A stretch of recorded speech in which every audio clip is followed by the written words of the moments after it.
table. Hello guys, in this video we will see how to find the SQL Server table definition.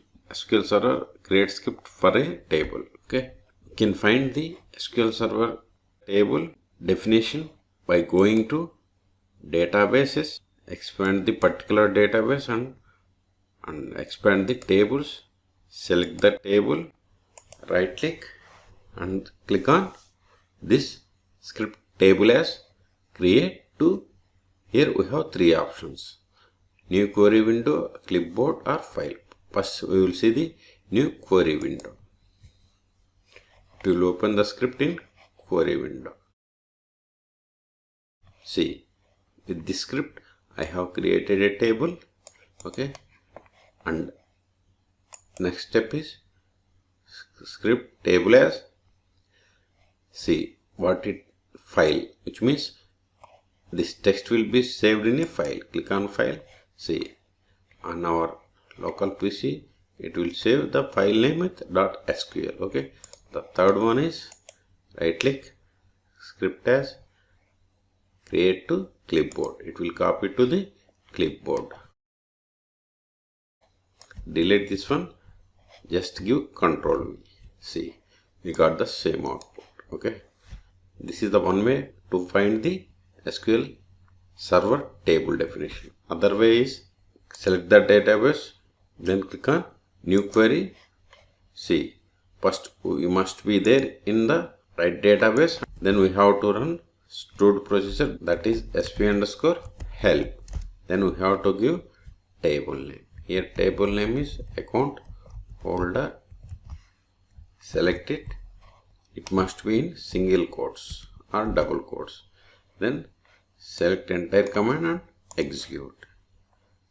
See, it is saying account holder does not exist. So we must give the schema name. See, the first part is schema name and second part is table name. Here bank is the schema name. Here DBO is the schema name, and this is the cities. Cities is the table name. Okay, give the dot and select it again, execute. See, we got the SQL Server table definition. See, these are the column names, these are the data types: length, precision, scale, nullable, trim, and here identity. Index names, constraint type. Okay, see, I have created constraint primary key on the column name account number. See, on first column I have created account number. And nullables, see, first two are nullables, no, which means it won't allow null values, but last three columns allows S, which means we can give the null values in the table. Suppose we want to see sp_help, then singular double quotes bank. For this student table, give the student, select it, select entire line and click on this execute button.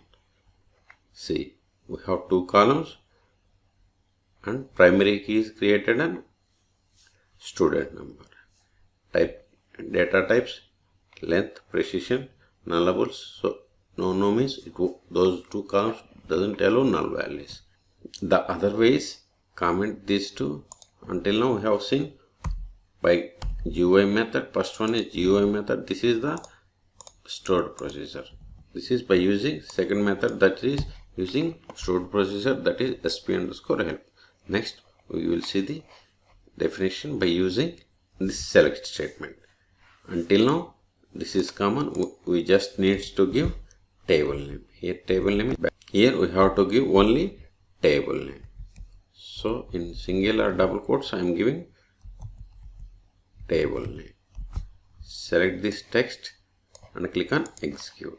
See, got the position. You can ignore this one. Column names, data type, length and nullable, whether the column is allowed null values or not. Okay, so we have seen three different ways to find out the table definition in SQL Server. First one is by using GUI.